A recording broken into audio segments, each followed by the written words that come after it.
Breaking news చూస్తున్నాం. తెలుగు రాష్ట్రాల మధ్య నదీ జలాల వివాద పరిష్కారానికి కేంద్ర ప్రభుత్వం కీలక నిర్ణయం తీసుకుంది. కేంద్ర జల సంఘం చైర్మన్ నేతృత్వంలో కమిటీని ఏర్పాటు చేసింది. అయితే కమిటీలో సభ్యులుగా కృష్ణా గోదావరి బోర్డుల చైర్మన్లతో పాటుగా ఎన్‌డబ్ల్యూడీఏ చీఫ్ ఇంజనీర్తో పాటు సిడబ్ల్యూసీ చీఫ్ ఇంజనీర్, రెండు తెలుగు రాష్ట్రాలకు సంబంధించినటువంటి జలవనరుల శాఖ ఉన్నతాధికారులకు స్థానం కల్పించింది.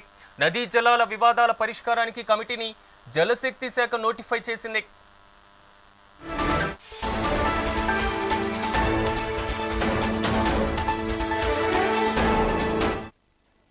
బ్రేకింగ్ న్యూస్ చూస్తున్నాం. తెలుగు రాష్ట్రాల మధ్య నదీ జలాల వివాదాలకు సంబంధించినటువంటి కేంద్రం కీలక నిర్ణయం తీసుకుంది. కేంద్ర జలశక్తి చైర్మన్ నేతృత్వంలో కమిటీని ఏర్పాటు చేసింది. కమిటీలో సభ్యులుగా కృష్ణా గోదావరి బోర్డుల చైర్మన్లతో పాటుగా ఎన్‌డబ్ల్యూడీఏ, సిడబ్ల్యూసీ చీఫ్ ఇంజనీర్లతో పాటు రెండు తెలుగు రాష్ట్రాలకు సంబంధించినటువంటి నీటిపారుదల శాఖ ఉన్నతాధికారులకు స్థానం కల్పించింది.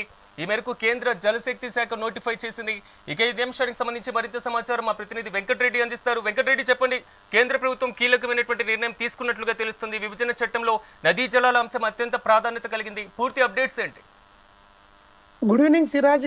తెలంగాణ ఆంధ్రప్రదేశ్ మధ్య గత కొన్ని సంవత్సరాలుగా కొనసాగుతున్నటువంటి అంతర్రాష్ట్ర జల వివాదాలకు పరిష్కారం చూపే దిశగా కేంద్ర ప్రభుత్వం అయితే కీలక అడుగు వేసిందని చెప్పొచ్చు. ఇక రెండు రాష్ట్రాల మధ్య నెలకొన్నటువంటి కృష్ణా గోదావరి నది జలాల పంపకం కావచ్చు, అదేవిధంగా ప్రాజెక్టుల నిర్వహణ, నీటి వినియోగంపై తలెత్తున్నటువంటి సమస్యల పరిష్కారానికి విభేదాలను సమగ్రంగా పరిశీలించేందుకు కూడా ప్రత్యేక కమిటీని అయితే కేంద్ర జలశక్తి శాఖ అధికారికంగా నోటిఫై చేసింది. ఈ కమిటీ కేంద్ర జలశక్తి సంఘం సిడబ్ల్యూసీ చైర్మన్ నేతృత్వం వహించనున్నారు. ఇక సాంకేతిక పరిపాలన అంశాలపై కూడా లోతైన అధ్యయనం చేసి ఆమోదయోగ్యమైనటువంటి సిఫార్సులు చేయడమే కమిటీ ప్రధాన లక్ష్యంగా పనిచేసేందుకు వైపు రంగం సిద్ధమైందని చెప్పొచ్చు. ఇక కమిటీలో తెలంగాణతో పాటు ఆంధ్రప్రదేశ్ రాష్ట్రాల జలవనరుల శాఖకు సంబంధించినటువంటి ఉన్నతాధికారులు సభ్యులుగా ఉంటారు. అలాగే అంతర్రాష్ట్ర నదీ జలాల పర్యవేక్షణలో కీలక పాత్ర పోషిస్తున్నటువంటి KRMB Krishna river management board, అదేవిధంగా గోదావరి రివర్ మేనేజ్మెంట్ బోర్డు జిఆర్ఎంబితో పాటు చైర్మన్లు కమిటీకి సాంకేతిక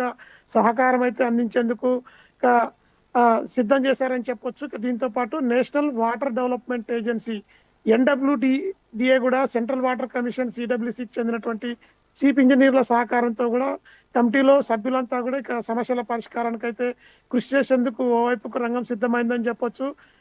ముఖ్యంగా రాష్ట్ర విభజన తర్వాత తెలంగాణ నీటి వాటాల్లో స్పష్టత లేకపోవడం, ప్రాజెక్టుల ఆపరేషన్ పై కూడా ఇటు ఆంధ్రప్రదేశ్ తెలంగాణకు సంబంధించి కూడా భిన్న అభిప్రాయాలు, కొత్త ప్రాజెక్టుల అనుమతుల అంశం వంటి కారణాలతో కూడా తెలుగు రాష్ట్రాల మధ్య గత కొంతకాలంగా, అంటే తెలంగాణ వచ్చిన 10 సంవత్సరాల్లో, అదేవిధంగా కాంగ్రెస్ ప్రభుత్వం వచ్చినటువంటి ఈ 2 సంవత్సరాలు, అంటే 12 సంవత్సరాల నుంచి తీరని జల వివాదాలు అయితే చాలా ఉన్నాయి.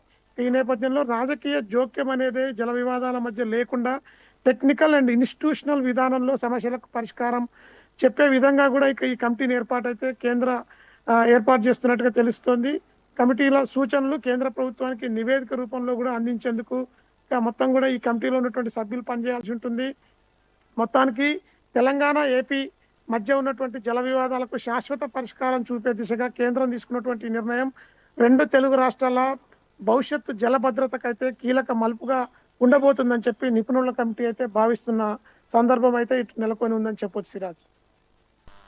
Right Venkata Reddy, thank you.